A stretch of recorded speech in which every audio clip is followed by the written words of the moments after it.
Tiempo de entrevista hoy con el vicepresidente del Cabildo de Tenerife, Lope Afonso, que ya nos acompaña en Canal 10 en este programa. Tiempo de entrevista. Buenos días, buenas tardes, buenas noches, como decía Truman en la película. ¿Cómo estás? Efectivamente. Muy buenas, Sandro. Encantado de estar por aquí. Encantado de conocer ya de primera mano estos nuevos estudios. Bueno, ¿cómo van las cosas? Bueno, yo diría que razonablemente bien. Me gusta poner siempre un matiz previo porque hablar de que todo va bien sería, desde luego, muy aventurado por mi parte. Bueno, Aznar decía España va bien. España podría va bien. decir Tenerife va bien. Y se quedó como eslogan, y es verdad que Tenerife va bien en muchos aspectos.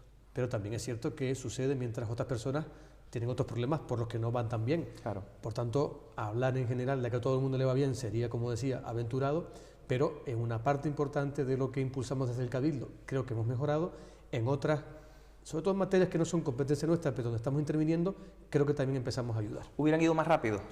En mi opinión, seguramente sí. Me refiero a temas como la vivienda, que a día de hoy se ha convertido en el principal, o si no, de los principales problemas de muchos tinerfeños y tinerfeñas, en cuestiones como la movilidad o la sanidad.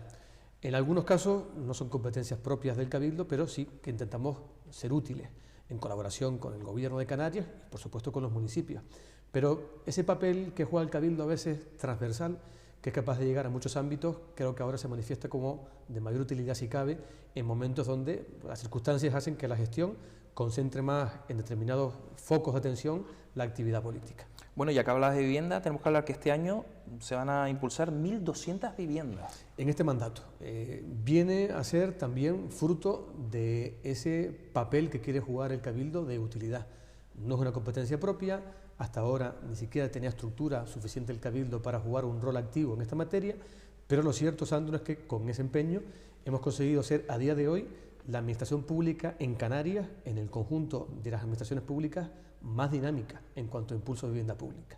Lo hemos hecho primero con dos programas, el Activa Suelo y el Activa Vivienda, que se apoyan fundamentalmente en los ayuntamientos para cederles recursos económicos con los que adquirir promociones de vivienda que no estaban concluidas y que por tanto no habían salido al mercado, y también para adquirir suelo apto para urbanizar en poco tiempo.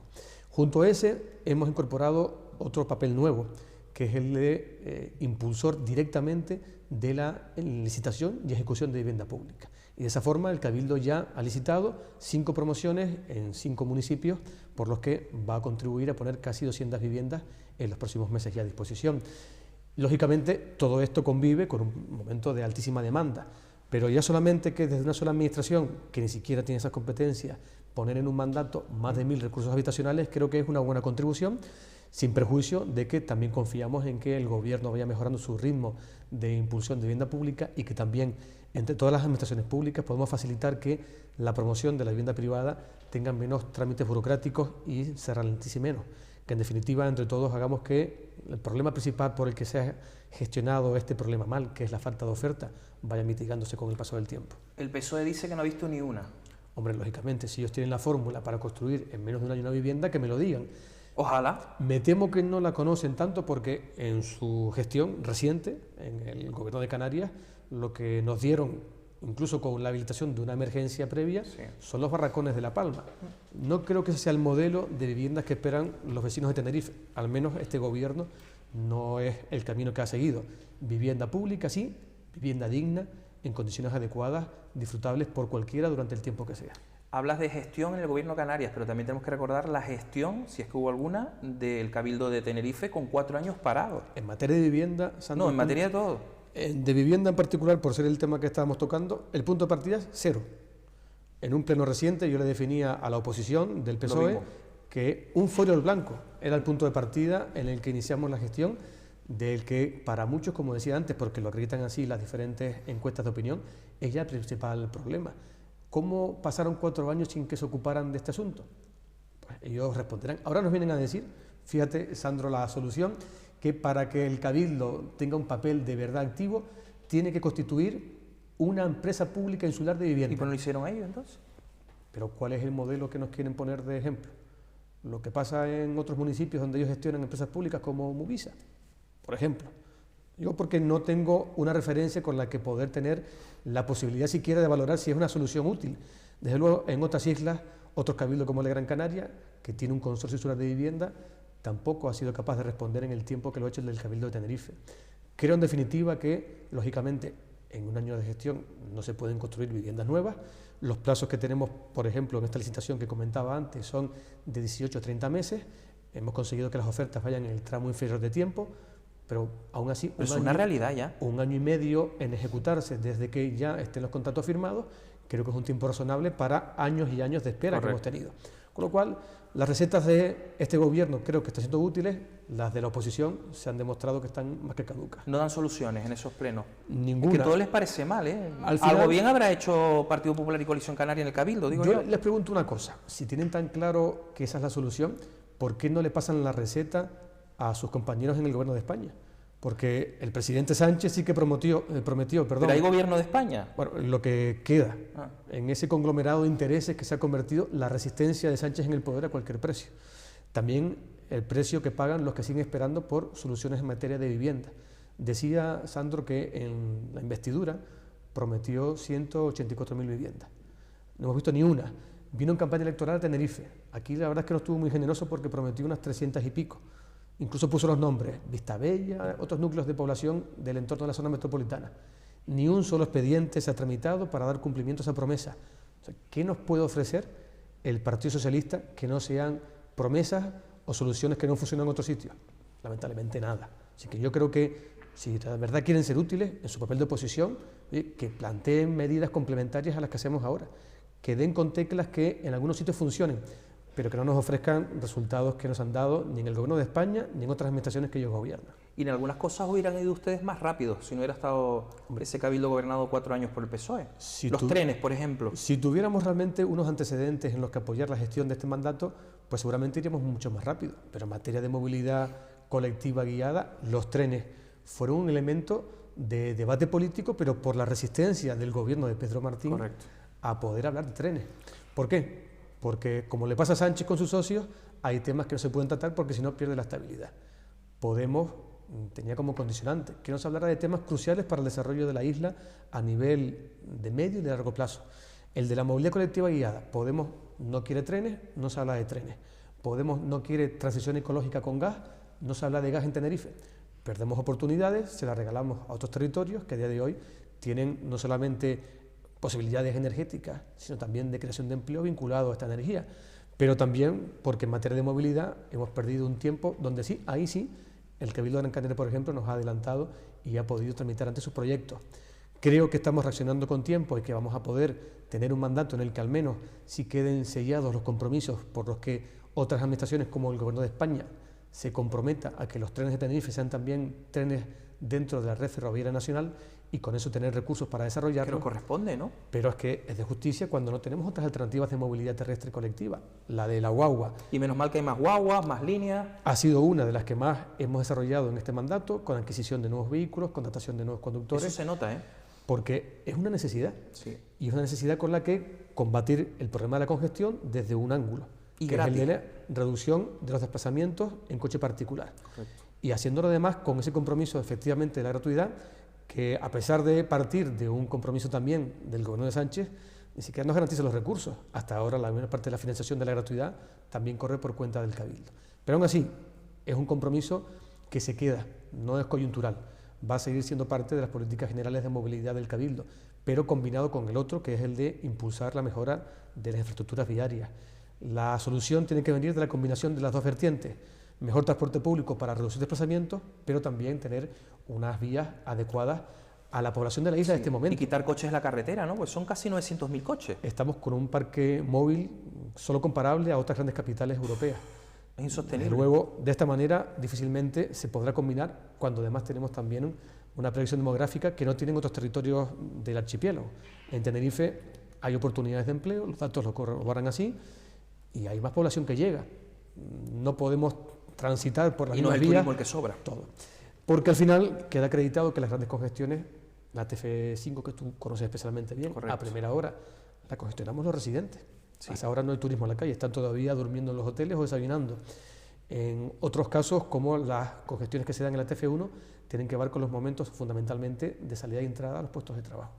También trabajamos en esa vertiente, que es la de facilitar en sectores de actividad económica concretos, como el turístico, que haya acuerdos para que no entre todo el mundo al mismo tiempo, como también ha sucedido con los acuerdos con la universidad.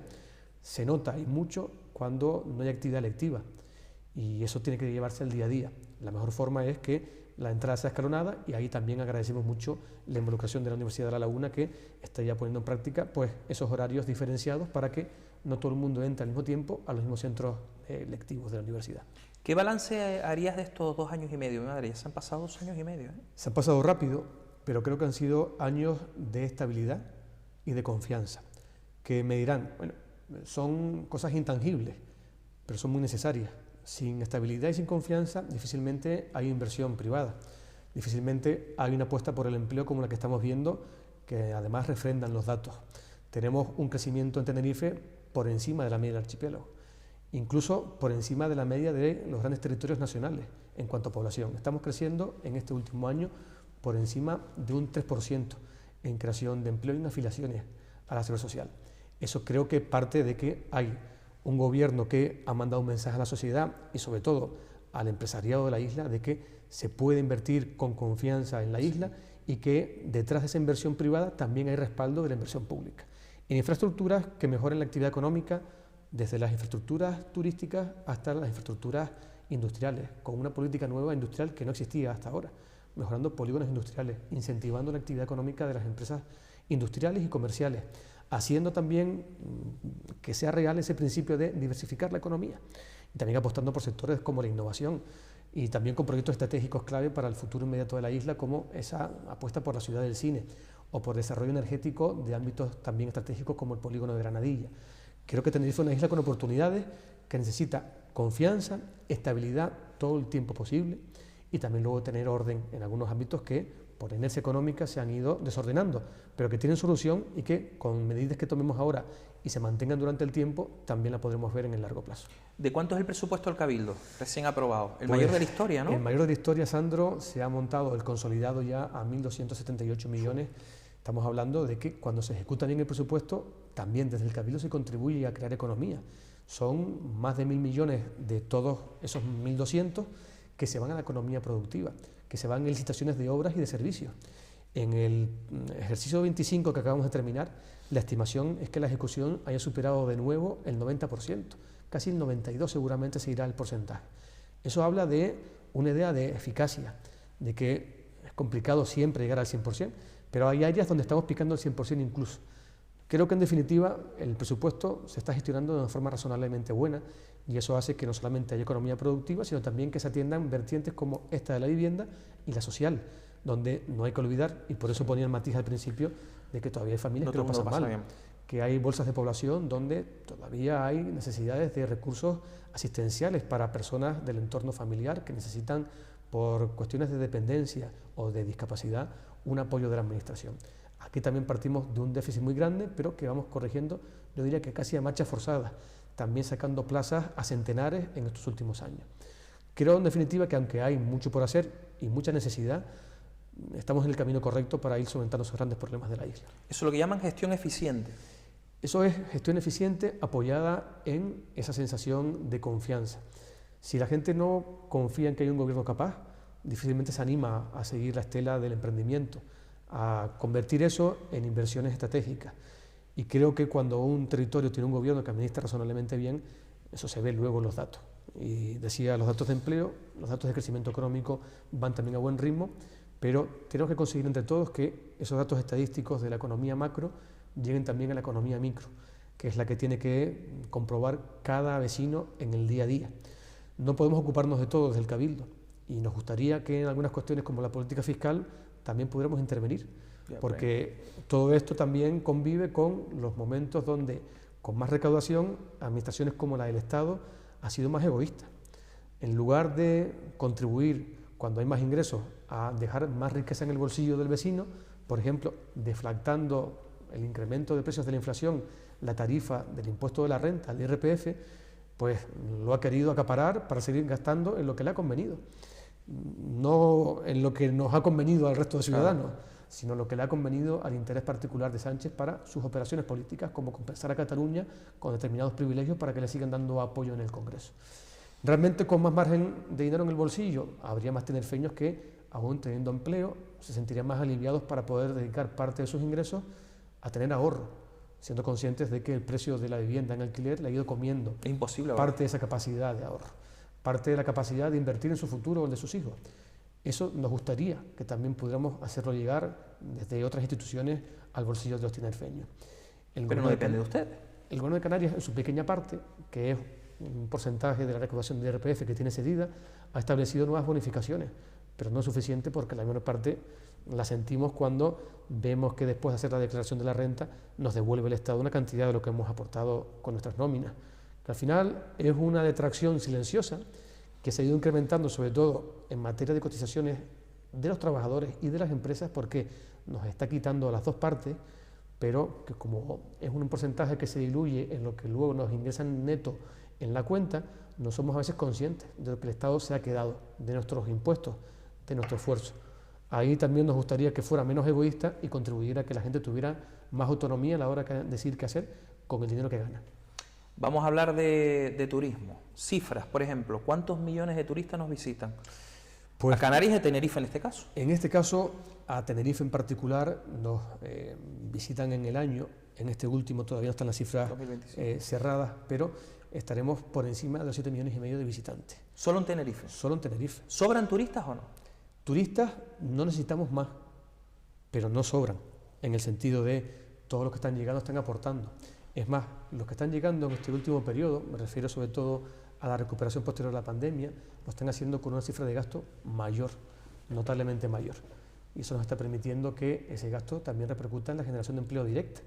De esas cifras buenas que decíamos antes, todavía la mayor parte, la inmensa mayor parte de los empleos se generan en torno a la actividad turística, un 40% aproximadamente. El resto de los empleos tienen interacción directa. O sea, son indirectos. El sector turístico crea prestaciones de servicios que tienen que atenderse con empleos del comercio. El sector turístico reforma hoteles que implican a las empresas del sector de la construcción y del sector de la industria para poder atender esas necesidades de reforma. Y al final generan esa corriente de actividad económica que, por supuesto, que también influye en la creación de empleo. Ahora bien, volviendo a la pregunta original, yo creo que estamos llegando a un punto ya de equilibrio, donde la parte donde la administración, desde el ángulo de la gestión del destino, puede contribuir más, es la de hacer una oferta más equilibrada y que capte mayor riqueza. En eso estamos esforzando. Turismo de calidad. De más calidad, que sea el patrón y que también con eso desplacemos a parte del turismo que gasta menos y aprecia menos la isla. Que la aprecia menos porque no valora nuestros atractivos naturales, ensucia más, porque no está concienciado. Hay cada vez más... ¿Tú has visto todos esos vídeos en redes sociales de gentuza que viene, no? Efectivamente, de gente que viene sin preocuparse un mínimo por lo que está disfrutando, por intentar dejarlo como mínimo como se lo ha encontrado. Sí, sí. Frente a esas actitudes, desde luego rechazables completamente, tenemos otras que afortunadamente cada vez escalan más, porque viene un perfil de turismo más concienciado y porque también lo involucramos. El turismo regenerativo es una de las vertientes que trabajamos más, es una de las fuentes de implicación del visitante en el territorio, que con sus visitas no solamente contribuyen a no generar huella de carbono, sino que generan impacto positivo y también contribuyen a que parte del encanto que se encuentran en la isla, por nuestra idiosincrasia, por la cultura popular, tenga también recursos con los que seguir perviviendo. Que todos esos atractivos que tenemos en el medio rural, caseríos, explotaciones agrícolas y ganaderas, bodegas, sigan teniendo también con el turismo una fuente de continuidad, porque a su vez eso genera un círculo virtuoso, mantiene el verde, que es a su vez paisaje con el que hacemos que la isla sea atractiva en su presentación. Pero el turismo de sol y playa también está bien, ¿eh? Que es nuestro original, ¿no? Fue nuestro sustento. No podemos decirle a ese turismo que no de golpe y porrazo. Lo que hay que buscar es cómo ir renovándolo y reposicionándolo. Ahí también seguimos una estrategia para que entre la calidad de la oferta, que vaya siendo de una suerte de filtro, que vaya haciendo que se quede lo que está dispuesto a gastar más conforme a lo que le presentamos en la isla. Y también con una conectividad que haga que nos fijemos en destinos donde el perfil medio del cliente viene con más conciencia y más capacidad de gasto y puede ir reemplazando a mercados que son, como se dice habitualmente, más de masa. Y eso que vaya siendo... Todo lo negocian ahora en Fitur ustedes, ¿no? Es uno de los ángulos que trabajamos en Fitur. En Fitur y también, por supuesto, en el trabajo previo, con los destinos que hemos estudiado que nos aportan ese mejor perfil de cliente, que con menos visitas deje más dinero. Claro. perfiles como el norteamericano. El americano. Perdimos la conexión, ¿no? Perdimos la directa con Nueva York porque ahí entraban en lisa los intereses comerciales de la compañía, con la que teníamos el acuerdo por el que empezamos con 3. ¿Qué compañía era? Delta. United. United Airlines. Empezamos con 3 meses, ampliamos a 6, lo pasamos incluso a temporada de invierno porque es donde aprovechábamos nosotros nuestra capacidad competitiva por el clima con respecto a otros destinos. Sin embargo, ellos ya en sus rutas no les convenía tanto. Pero hemos mantenido, por contra, otros acuerdos con los que sí hemos conseguido situar también más clientes, como el acuerdo que tenemos con Air Europa para el stopover desde Miami y también otro que estamos cerrando con otras compañías para que también desde Canadá nos lleguen más visitantes. El canadiense se ha revelado como uno de los mercados más rentables, que con menos clientes nos pone más dinero en el destino. Y por tanto estamos también trabajando acuerdos con compañías de bandera como Air Canada. Justamente Fitur va a ser uno de los escenarios donde intentemos ya cerrar definitivamente un gran acuerdo con el que podemos tener conectividad directa desde Montreal. O sea que estamos ante escenarios favorables para los próximos años donde ese objetivo de alcanzar el equilibrio a través de la mejora de la oferta y la conectividad y gente perra, gente perra y que aprecie lo que tiene delante, que no venga a gastar con soberbia, sino a gastar disfrutando con conocimiento. ¿Y el mercado asiático? También es un mercado muy interesante. Lo hemos testado a través de ferias nuevas como las que se han generado en Corea del Sur, incluso también en la India, donde la clase media crece a un ritmo exponencial y donde hay también actividad de mercado que, a diferencia de otros países con gran crecimiento económico como China, la situación socioeconómica va de otra forma, hay más libertad y la gente opta más por viajar. ¿Qué ocurre? También son vuelos de largo rango, desde Seúl o desde la India, cualquiera de las zonas Delhi o Bombay, estamos hablando de escalas que para llegar a Tenerife todavía tienen que pasar por Madrid, ¿no? Por Madrid o por algunos de los hubs europeos. Ahí las conexiones son todavía más complicadas, pero tenemos ya también posicionamientos para seguir raspando cada feria, cada año, un poquito más de cuota. Y con vuelos nacionales no nos podemos quejar. Por ejemplo, de Tenerife Norte a Madrid tenemos una variedad increíble, ¿eh? En eso me atrevo a decir que estamos en el mejor momento. La conectividad a través de Madrid ha incrementado frecuencia. Iberia Express creo que tiene 5 vuelos, Vinter tiene 3. Todas las compañías se han involucrado y más. Nos sirvió incluso de espolión la noticia de que quería irse Ryanair. Norte Ryanair. ¿Que al final se fue Ryanair o no? Se ha ido solo del norte. En el sur, lógicamente, tienen las conexiones internacionales directas, no les interesaba, pero en el norte, que fundamentalmente atendía demanda local, lógicamente, en cuanto vimos las intenciones, salimos al mercado a pulsar a las compañías y las compañías no solamente han recuperado esa cuota, sino que la han mejorado. Y también, las dos que están, Iberia Express y Vinter. Y también Vueling, que también ha mejorado mucho sus frecuencias con Madrid y con el resto del territorio nacional. Sí, a Sevilla, por ejemplo. Sevilla, Barcelona, y también hay que reconocer el papel principal de Vinter, que está vertebrando el territorio nacional de forma directa con Tenerife y Gran Canaria, con unas conexiones espectaculares, que también nos da oportunidad para reformular parte de la oferta que lanzamos al mercado turístico nacional, porque ahora, al tener conexiones directas con una parte importante de la cornisa cantábrica y también de la parte mediterránea, y con incluso también una buena parte de la Costa del Sol y Andalucía, ahora podemos variar mucho más la forma de la oferta y ir a productos más concretos hacia ese público objetivo que aprecia calidad de la oferta por el espacio natural, sí, y también la tradición y la gastronomía. Qué bien nos está funcionando, Sandro, la gastronomía en este ámbito. Mucho del público, por así decirlo, premium nacional, quiere experiencias donde la gastronomía tenga un papel principal. Y el hecho de tener también en Tenerife la suerte de tener ya hasta 11 establecimientos con estrella Michelin, sí, que se dice pronto, y otros tantísimos con Sol Repsol, también nos permite salir al mercado con la doble virtualidad de ofertar cocina de vanguardia al mejor nivel europeo y español y también mantener la esencia de la gastronomía tradicional con nuestros guachinches. Por tanto, ese encanto también de la tradición y la etnografía vinculada a la cultura propia nos está funcionando muy bien. Cada vez vienen más influencers. Cada vez vienen más y prescriben mejor, porque pues a veces venían algunos un poco al tuntún, como solemos decir, un poco alborotados, y ahora ya saben mejor a lo que vienen y lo venden mejor. Nosotros tenemos aquí en el canal a Cenando con Pablo, que es un crack. Un fenómeno. Y eso hace que también esa idea de que venir a Tenerife ya no es venir solamente a coger sol, correcto, sino es también venir a disfrutar de experiencias gastronómicas, culturales, naturales. Tenemos, que tampoco lo habíamos explotado suficientemente, una ventaja sobre otros destinos, que es que podemos mezclar lo mejor de un destino urbano con lo de un destino vacacional. ¿Qué destino que no sea un destino urbano de capital de provincia se permite el lujo de poder vincular una estancia vacacional en resort de máxima calidad, sean de 4, 5, 5 grados lujo, de tener gastronomía estrellas Michelin, Sol y Repsol, de tener guachinches, de tener fiestas populares, de tener espacios naturales de primer nivel y encima oferta regular de temporada de ópera, de temporada sinfónica, museo de arte contemporáneo como el TEA, museos con exposiciones de colecciones singulares como puede tener el MUNA. Es que no lo tienen otros destinos turísticos convencionales. Todo esto lo tenemos aquí y si a esto le unimos la programación que hacemos de eventos de primer nivel, musical, deportivo, es que tenemos prácticamente de todo en Tenerife. Turismo religioso. Turismo religioso. La Cueva del Hermano Pedro, por ejemplo. Bueno, es que además estamos también contribuyendo a mejorar las expectativas del turismo rural, también con esa vertiente religiosa. Trabajamos también y lo impulsamos desde el área de turismo en un sendero de medianías que una todo el cinturón del sur, convirtiéndolo en... Hasta Vilaflor.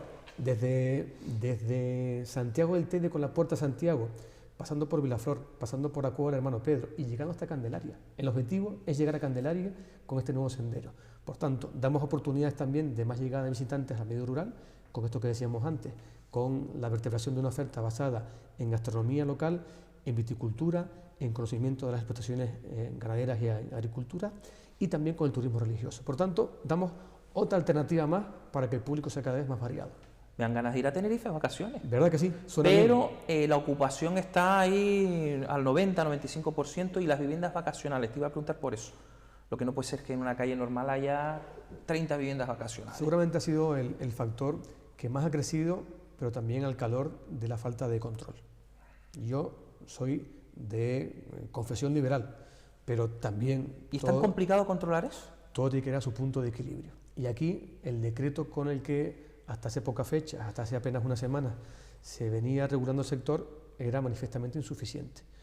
Otro elemento con el que ahora, a mí particularmente, me llama la atención la forma en la que critica la oposición socialista la situación de la actividad turística en este ámbito del subsector del alquiler vacacional, y pasaron 4 años estupendos de legislatura por sus manos sin hacer absolutamente nada al respecto.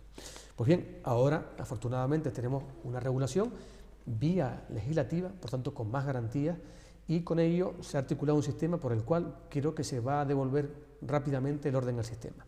Primero, articulando una especie de moratoria por el cual no se pueden autorizar nuevas viviendas vacacionales hasta que los ayuntamientos no hayan adaptado su planeamiento municipal a la programación que en base a sus necesidades vayan a hacer en el futuro de nuevas viviendas vacacionales, y también haciendo una depuración de las que están de alta en el censo de vivienda vacacional de Canarias y que han salido, por tanto, al mercado porque se articulaban a través de una declaración responsable, pero que no se han comprobado. Y por tanto, se corre el riesgo, y es probablemente un riesgo bastante real, de que haya algunas operando sin ser del todo legales, que por tanto, cuando pasen el filtro de la comprobación, tendrán que adaptarse en el periodo transitorio que marca la ley, o bien directamente salir de nuevo al mercado de otro tipo de alquiler como el residencial, que por tanto no solamente contendrán la más que probable sobreoferta que se haya generado en este sector, sino que también devolverán inmuebles para aliviar la presión de crecimiento de precios en el mercado del alquiler residencial. Por tanto, se va a notar este efecto en un doble sentido, en el de ordenar el sector vacacional, devolviéndole a las viviendas que se quedan unos criterios de calidad que se alinean, por cierto, con los que se le han pedido también a través de la legislación sectorial a apartamentos y hoteles en estos años, y de otra forma también se devolverán inmuebles al alquiler residencial, con lo cual se contribuirá también, no es la solución, pero se va a contribuir a mitigar los precios. Y si hablamos de ilegales, tampoco es imagen para Tenerife, gente incluso durmiendo en casetas de campaña y en cuevas. No es la imagen que queremos para Tenerife, no es la imagen que Tenerife debe proyectar como destino turístico que aspira a ser ese destino de excelencia basado en la calidad. ¿Cómo va a ser un destino de calidad que oferte infraviviendas en terrazas, en burbujas? Hay destinos para todo, pero no es el que hemos convenido que queremos ser. Y por tanto, yo creo que hay que poner orden a ese tipo de oferta que es irregular y centrarnos en la buena oferta que muchos llevan haciendo en el ámbito del subsector del alquiler vacacional, que tiene mercado, que se revela con la fuerte demanda que tiene, pero que tiene que ser un mercado competitivo por la vía de la calidad, no por la vía de la sobreoferta. Vamos a hablar de política ya para terminar, aunque todo, al final todo es política. Está bien política. El pacto bien, gracias, ¿no? Le preguntaba lo mismo a Tarifa el otro día.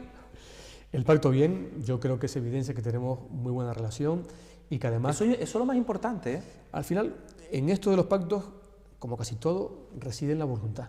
Si uno quiere ser incordio, consigue la forma de ser incordio. Si uno quiere ser responsable y tomarse en serio el hecho de que gobiernas para la mayoría social, creo que se consigue también mostrar así.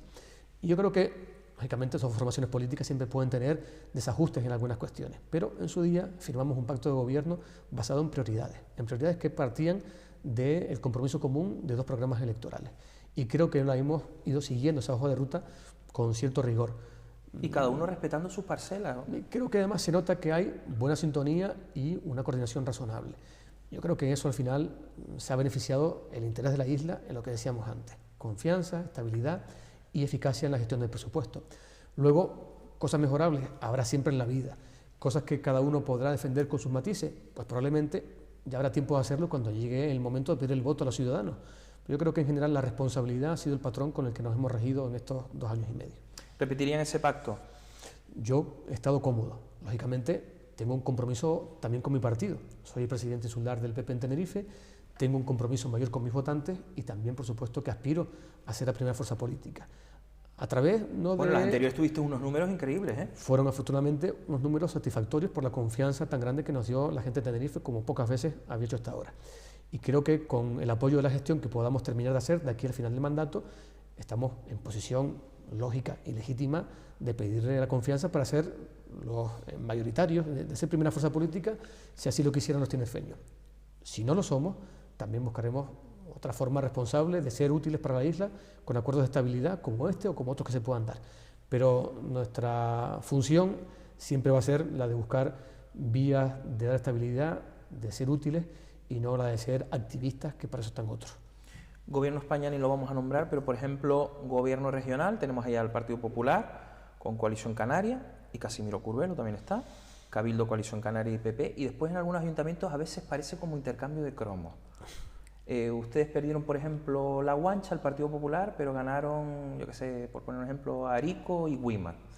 Bueno, la dinámica ya de los municipios es más compleja porque se dan acuerdos que no siempre están basados en una proyección electoral de lo que sucede en otras administraciones. La de los famosos pactos en cascada. Exacto. Las circunstancias de los municipios tienen que ver a veces con realidades de gestión municipal y también a veces con realidades que tienden a lo personal. Y a veces forzar acuerdos cuando no hay sintonía personal acaba llevando al fracaso.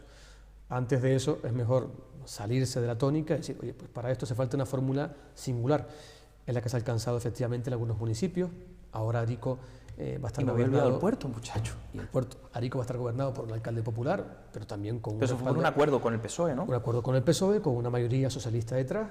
En otros municipios como Güímar, pues también se partió de un acuerdo donde el PSOE acabó gobernando con Coalición Canaria, siendo alcalde a un concejal de Coalición Canaria, Gustavo, y luego las circunstancias no terminaron de cuajar y se ha dado otra mayoría diferente con una moción de censura. Lo mismo en el puerto, nos hemos puesto de acuerdo Coalición Canaria y PP con Asamblea Ciudadana para dar un giro a la trayectoria que lleva el ayuntamiento. Eso era impensable hace 2 años, ¿eh? Claro, al final la política tiene también que tener un componente pragmático cuando se ve que las intenciones iniciales no funcionan. Prolongar la agonía de algo que se ve que no va bien tiene poco sentido, salvo en la cabeza de gente como Pedro Sánchez, que es capaz de prolongar lo que a todas luces no funciona bien con tal de mantenerse a cualquier precio él en el poder. No haber más mociones de censura, ¿no? No amenazas con más, ya a estas alturas ya, quedando lo que queda para las elecciones, ya no vale la pena. Ni vale la pena, ni tampoco es un mecanismo que uno pueda usar de forma alegre, sino solo cuando es estrictamente necesario, y para que eso sea necesario requiere de un análisis sosegado de la situación del municipio, de los actores y de la viabilidad de los acuerdos alternativos. En este caso yo creo que el panorama, por nuestra parte, ha quedado ya compuesto suficientemente como para terminar así el mandato, la legislatura, y sobre todo centrarnos ahora en lo principal, que es que la gestión trascienda luego a la percepción de la calle, a que la gente vea que sus gobiernos municipales, sus ayuntamientos, en definitiva, son útiles y mejoran sus condiciones de vida, su entorno social y también las infraestructuras de futuro de esos municipios. Tu mensaje para la oposición en el Cabildo de Tenerife y tu mensaje para todos los tinerfeños. Para la oposición, que seguimos teniendo mano tendida, que al final la isla no tiene por qué ser un campo de batalla, sino debe ser también un marco de entendimiento. Muchos de los debates que tenemos en el Cabildo sirven para proyectar la isla del futuro y van a requerir de años para su desarrollo. Por tanto, dentro de las posibilidades está la que hay alternativas, alternancias de gobierno.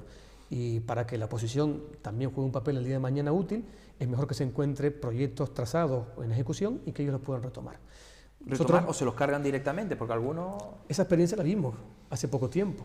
Y por eso decía que es mejor ser útiles también desde el ámbito de la responsabilidad para con la Tenerife de los próximos años e involucrar a la oposición hasta donde ellos quieran dejarse involucrar, por supuesto.